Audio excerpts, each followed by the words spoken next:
yang rumahnya berdampingan dengan rumah ibadat. Tetapi Krispus, kepala rumah ibadat itu menjadi percaya kepada Tuhan bersama-sama dengan seisi rumahnya. Dan banyak dari orang-orang Korintus yang mendengarkan pemberitaan Paulus menjadi percaya dan memberi diri mereka dibaptis. Ayat 9 semua membaca.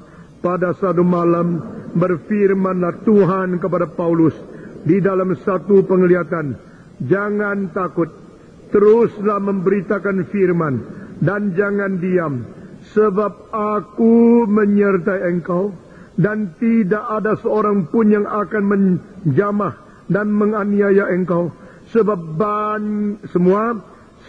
banyak umatku di kota ini. Sebab banyak umatku di kota ini. Mana? Kota itu banyak melawan dia kok. Tapi Tuhan mengatakan, sebab banyak umatku di kota ini. Ayat ke-11. Maka tinggallah Paulus di situ selama 1 tahun 6 bulan. Dan ia mengajarkan firman Allah di tengah-tengah mereka. Saudara-saudara. Inilah satu bagian Alkitab yang penting luar biasa. Ini menceritakan kegagalan yang kelihatan sudah datang kepada dia. Melihat permusuhan, bahkan penghujatan. Coba Paulus tidak terima gaji loh.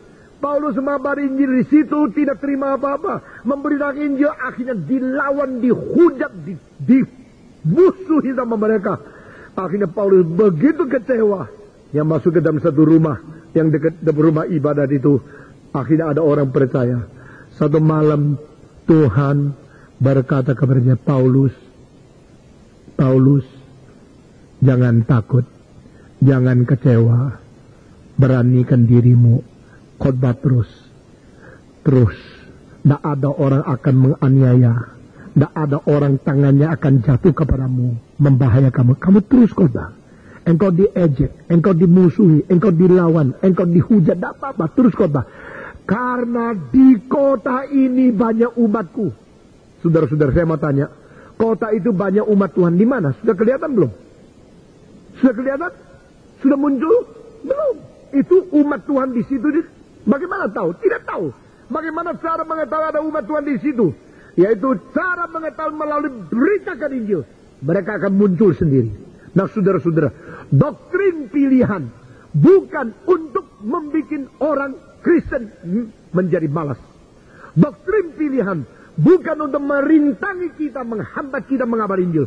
Doktrin pilihan menjadi jaminan penginjilan kita pasti berhasil. Karena ada umat Tuhan di situ. Nah, saudara-saudara, saya bersyukur kepada Tuhan. Roh Kudus mencatat ayat-ayat ini di sini. Terus, kabarkan. Terus, beritakan. Jangan takut. Beritakan terus di situ. Paulus yang tadi mengatakan, sudahlah. Engkau berdosa menolak Tuhan. Biar darahmu atas tanganmu sendiri. Saya pergi ke kota lain. Akhirnya pergi enggak? Enggak pergi. Bukan saya enggak pergi. Di situ terus nongkrong berapa lama? 1 tahun 6 bulan.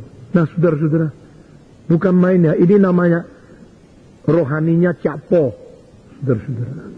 Dia punya rohani dapat vitamin luar biasa. Waktu dia kecewa mengabar Injil, tidak ada orang terima mengabar Injil, tidak berhasil. Aduh, sudahlah, saya mau pergi kota lain, saya pergi ke tempat yang lebih menerima saya. Saudara-saudara, saudara kira setiap tempat itu tidak sama? Kalau di sini tempat tidak terima, di tempat orang lain akan terima baik sama kamu? Tidak tentu. Setiap kota ada kesulitan, setiap zaman ada kesulitan yang sama. Dan Paulus mengatakan, sudahlah saya ke kota lain. Tuhan Yesus bilang tidak, di kota ini. Nah, di kota ini tidak ada yang menerima. Di kota ini menghujat, mereka melawan saya. Tidak, di kota ini ada umatku. Sesudah itu, titik. Yesus tidak banyak bicara. Umatnya di mana? Tidak dikasih tahu. Coba kasih alamat dong Tuhan. Lalu pak saya pergi cari, lalu dikasih makan supaya saya kuat. Dikasih hiburan supaya saya tidak kecewa. Tuhan kasih tahu, umatmu itu di mana? Tuhan bilang, enggak. Saya tidak kasih tahu. Jadi kalau engkau mengabar Injil, jangan lihat muka orang ada kaum pilihan, tidak ada. Saudara-saudara, engkau mengabar Injil lalu dilawan sama orang. Waktu dilawan sama orang, jangan kecewa, jangan takut. Mungkin itu yang melawan itu umatnya Tuhan. Bahkan yang paling hebat lawan besok mungkin paling giat melayani Tuhan. Justru yang enggak itu yang bocai, saudara-saudara. Engkau sekarang mengabari Injil, orang langsung terima langsung. Itu tidak Banyak orang sebelum menjadi orang Kristen yang baik, pernah puluhan tahun melawan Tuhan. Saudara-saudara, Bapak Mokhtar Riyadi 10 tahun yang lalu, tahun 89, 8 tahun yang lalu, dia bersaksi, dulu 20 lebih tahun orang mengabari Injil kepada dia. Dia mengatakan, justru saya tidak mau menjadi Kristen karena kamu. Saudara-saudara, dia melawan, dia tidak mau. Kalau dari sudut itu seperti resistible grace, seperti anugerah Tuhan bisa ditolak. Tetapi kaum pilihan pada terakhir tak mungkin menolak. Karena apa? Yang dipilih oleh Tuhan. Bagaimana engkau pergi akhirnya ditangkap kembali. Karena Tuhan mempunyai rencana pilihan, penentuan yang tidak bisa dilawan. Kehendak Tuhan harus terjadi. Di dalam kota Jakarta ini banyak umat Tuhan atau tidak? Jawab. Berapa banyak? Tidak tahu. Tidak tahu. Tuhan tidak kasih tahu. Di kota Jakarta sekarang yang klaim menganggap diri orang Kristen kira-kira 760 ribu. Saudara-saudara. Kira-kira ada 8%, 7-8% menganggap diri Kristen. Tapi kota Jakarta terus bertumbuh. Maka sekarang mungkin sudah 11 juta kota ini. Di antara 11 juta mungkin ada 3 juta yang tidak daftar pendudukan di Jakarta. Sehingga kelihatan 9 juta lebih. Bukan saja demikian, setiap pagi datang ke kota Jakarta dan sore keluar dari kota Jakarta. Kira-kira 3 juta sampai 3 juta setengah. Ini kota sampai tahun 2020 akan menjadi 30 juta sampai 35 juta manusia. Menjadi salah satu di antara 15 kota terbesar di seluruh dunia dengan kependudukan yang terpadat dan terbanyak. Saudara-saudara, di kota ini banyak umat Tuhan. Banyak kaum pilihan Tuhan. Di mana? Tidak tahu. Kapan tahu? Melalui penginjilan yang menonjolkan mereka. Melalui penginjilan yang mengekspos mereka. Waktu engkau khotbah, waktu kita mengabar Injil, lalu mereka tergerak. Engkau angkat tangan, menerima Tuhan Yesus. Engkau tangkap berfirman Tuhan.